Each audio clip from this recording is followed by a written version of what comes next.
Hello दोस्तों, welcome to our channel money matter. मैं प्रकाश साधु आपका हार्दिक स्वागत करता हूं। आज हम बात करने वाले हैं एक ऐसे इनिशिएटिव के बारे में जिसने एंटरप्रेन्योरशिप की दुनिया में एक नया रिवॉल्यूशन ला के रख दिया है। जी हाँ, हम बात करने जा रहे हैं स्टार्टअप इंडिया स्कीम के बारे में।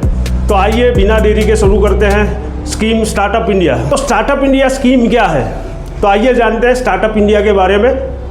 16 जनवरी 2016 को प्रधानमंत्री श्री नरेंद्र मोदी ने स्टार्टअप इंडिया स्कीम को लॉन्च किया, जिसका मुख्य उद्देश्य है नए स्टार्टअप को प्रमोट करना, एंटरप्रेन्योर को प्रमोट करना। और इसके तहत सरकार ने कई इनिशिएटिव और प्रोजेक्ट लॉन्च किए हैं जो कि नए स्टार्टअप को प्रमोट करने में और ग्रो करने में मदद करता है। ये एक गवर्नमेंट इनिशिएटिव है जो कि नए स्टार्टअप को बूस्ट करने के लिए स्टार्ट किया गया था। इसका मुख्य उद्देश्य स्टार्टअप को बूस्ट करना, एम्प्लॉयमेंट जनरेशन करना, वेल्थ क्रिएशन करना और इनोवेशन है। आजकल आपने मार्केट में देखा होगा छोटे छोटे बच्चे भी स्टार्टअप की बातें करते हैं। खास करके विदेशों में आपने देखा होगा 14-15 साल के बच्चे या 17 साल के बच्चे भी स्टार्टअप की बात करते हैं। तो ये स्टार्टअप का मुख्य ऑब्जेक्टिव क्या है, इसके बारे में हम जानते हैं। स्टार्टअप क्या करता है? स्टार्टअप हमारे लिए फाइनेंशियल सपोर्ट करता है। स्टार्टअप इंडिया के स्कीम के अंतर्गत आपको फाइनेंशियल सपोर्ट मिलेगा और जो रेगुलेटरी नॉर्म्स है उसको सिंप्लीफाई करता है। यानी आपको अगर कोई रजिस्ट्रेशन करवाना है या फिर कोई सर्टिफिकेशन चाहिए या फिर कोई आपके बिजनेस के रिलेटेड जैसे रेगुलेटरी है, जैसे आपने कॉस्मेटिक बिजनेस स्टार्ट कर दिया तो कॉस्मेटिक बिजनेस में लाइसेंस होता है ड्रग्स डिपार्टमेंट का, जो कि आपको कैसे लेना है, तो आपको स्टार्टअप इंक्यूबेशन सेंटर से आपको ये माहिती मिलेगी। उसके साथ साथ इनोवेशन और एंटरप्रेन्योरशिप को बढ़ावा देता है। इनोवेशन के बारे में हम बात करते हैं। जैसे आपने कोई किराने का स्टोर खोल दिया तो वो स्टार्टअप नहीं कहलाएगा, या फिर आपने कोई ट्रेडिंग का बिजनेस स्टार्ट कर दिया जो कि ऑलमोस्ट मार्केट में चल रहा है, तो उसको स्टार्टअप में काउंट नहीं होगा। पर आपने कोई इनोवेटिव प्रोडक्ट को बनाया है, इनोवेशन को जन्म दिया है, जैसे कि आपने कोई नया बिजनेस स्टार्ट किया है, नए प्रोडक्ट को स्टार्ट किया है, कोई इनोवेटिव आइडिया के साथ आपने स्टार्टअप स्टार्ट किया, अपना बिजनेस स्टार्ट किया है, तो वो स्टार्टअप में काउंट होगा। तो यही इनोवेशन को बढ़ावा देने के लिए, उसको प्रमोट करने के लिए भी एक अच्छा स्कीम है। दूसरी हम बात कर रहे हैं एंटरप्रेन्योरशिप के बारे में। तो क्या फ़र्क है एंटरप्रेन्योरशिप और बिजनेसमैन में? बिजनेसमैन जो होता है वो प्रॉफिट को ज़्यादातर देखता है, माल खरीदता है, बेचता है, बीच में प्रॉफिट कमाता है, या फिर माल को बनाता है, मार्केट में बेचता है और वो प्रॉफिट को देखता है। पर जो एंटरप्रेन्योर्स होता है वो कुछ इनोवेशंस को देखता है, कुछ नया करने के लिए वो सोचता है, कुछ नया मार्केट में लाकर रखता है। उसका जो मेन इंटेंशन जो होता है वो ओनली प्रॉफिट नहीं होता है, बल्कि एक सेल्फ एक्चुअलाइजेशन होता है, या फिर उससे भी आगे बढ़कर अपने देश के लिए या उसके लिए कुछ नया इनोवेशन करने का उसका रहता है। तो ये खास फर्क है बिजनेसमैन और एंटरप्रेन्योरशिप में। आइए हम बात करते हैं स्टार्टअप के आंकड़े के बारे में। तो आज 2024 तक इंडिया में 50,000 से ज़्यादा स्टार्टअप रिकॉग्नाइज किए गए हैं और ये स्टार्टअप अलग अलग सेक्टर में काम कर रहे हैं, जैसे कि टेक्नोलॉजी हो गया, हेल्थ केयर हो गया, एजुकेशन हो गया, या फिर एग्रीकल्चर हो गया। अभी ड्रोन का मार्केट चल रहा है तो ड्रोन में भी बहुत सारे स्टार्टअप आपको देखने को मिल जाएंगे, या फिर टेक्नोलॉजी बेस्ड आईटी सेक्टर में आपको अगर एग्जांपल दूं तो ओयो करके एक कंपनी है, या फिर उबेर करके एक कंपनी है, या फिर क्रेड करके एक कंपनी है। तो ऐसे बहुत सारे जो है वो टेक्नोलॉजी बेस्ड स्टार्टअप में काउंट किए जाते हैं। या फिर सोलर एनर्जी में भी बहुत सारे स्टार्टअप है आपको देखने को मिल जाएंगे। वो सारे इनोवेटिव बेसिस, जो इनोवेशन बेसिस बिजनेस है, तो उसको स्टार्टअप में काउंट करते हैं और गवर्नमेंट उसको हेल्प करती है।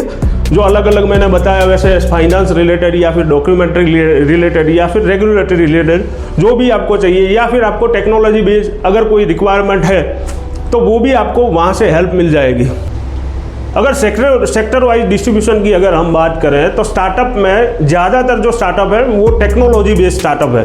ऑल ओवर जो स्टार्टअप है उसमें से 30% स्टार्टअप है वो पूरे के पूरे टेक्नोलॉजी बेस्ड स्टार्टअप है। उसके बाद हेल्थ केयर और एजुकेशन सेक्टर में आपको 20% स्टार्टअप मिल जाएंगे और एग्रीकल्चर में आपको 10% स्टार्टअप मिल जाएंगे। बाकी के जो स्टार्टअप है वो अलग अलग सेक्टर में अलग अलग काउंटिंग है।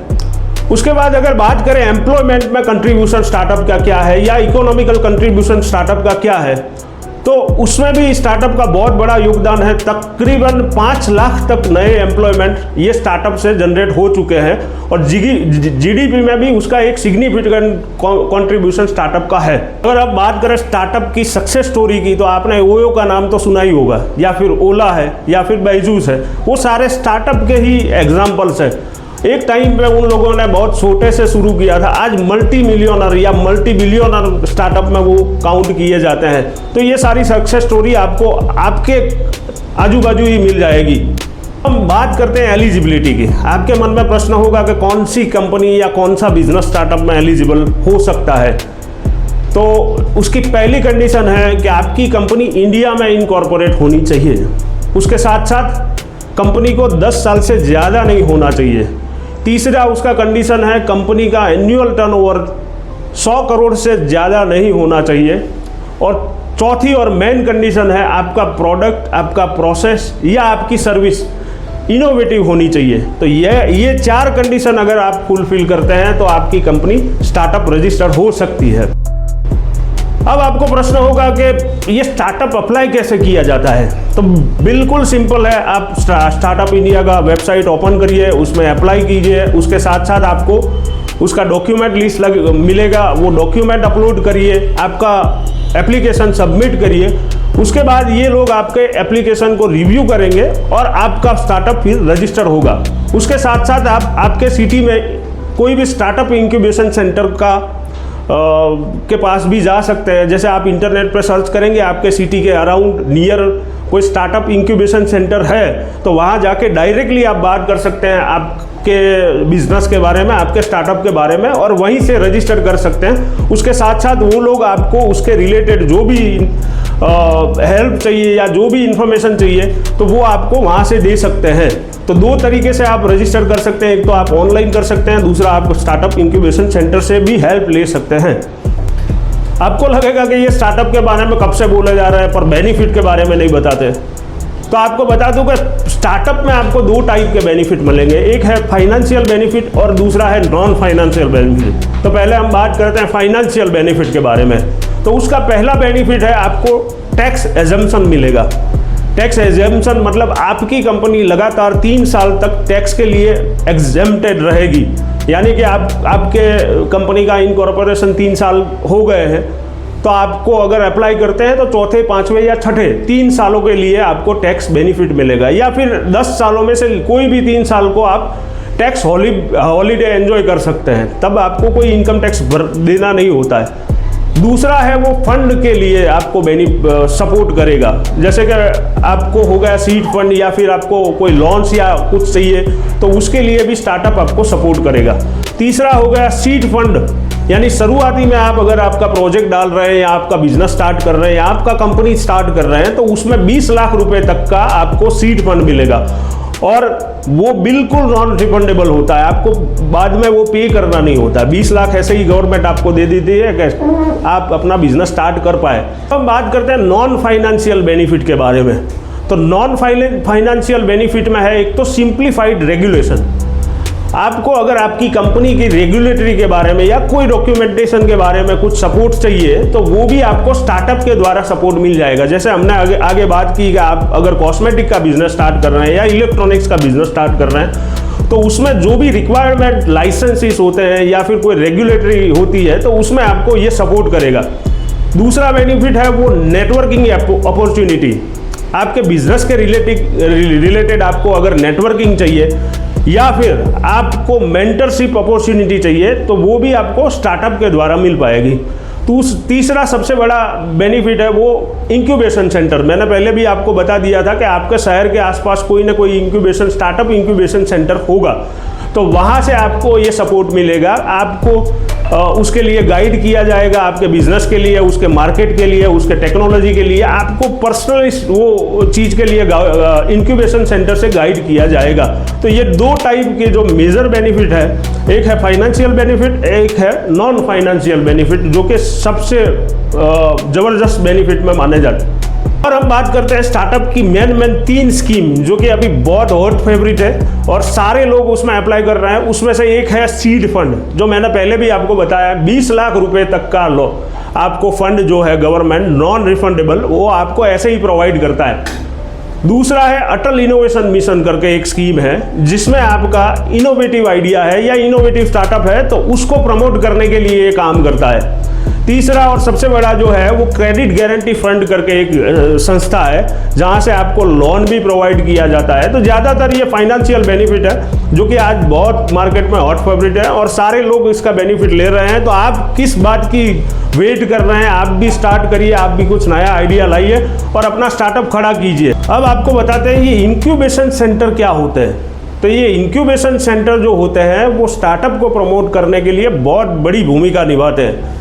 ये सेंटर स्टार्टअप को मेंटरशिप और ऑफिस स्पेस भी प्रोवाइड करते हैं और अदर रिसोर्सेज प्रोवाइड करते हैं। उसके बाद कुछ फेमस इंक्यूबेशन सेंटर है जिसमें से एक है हैदराबाद में टी हब करके, दूसरा है NSRCEL करके है जो कि बेंगलोर में लोकेटेड है और तीसरा मुंबई में SINE साइन करके है। ये 3 इंक्यूबेशन सेंटर बहुत ही पॉपुलर हैं हमारे इंडिया में। उसके अलावा भी बहुत सारे इंक्यूबेशन सेंटर है, जैसे अहमदाबाद में आप जाओगे तो गुजरात यूनिवर्सिटी के कैंपस में है, एक GTU में एक इंक्यूबेशन सेंटर है। लगभग हर सिटी में आपको कोई ना कोई इंक्यूबेशन सेंटर मिल जाएगा। उसके रिगार्डिंग जो भी स्टार्टअप के रिगार्डिंग जो भी इंफॉर्मेशन है आप इंक्यूबेशन सेंटर से कलेक्ट कर सकते हैं।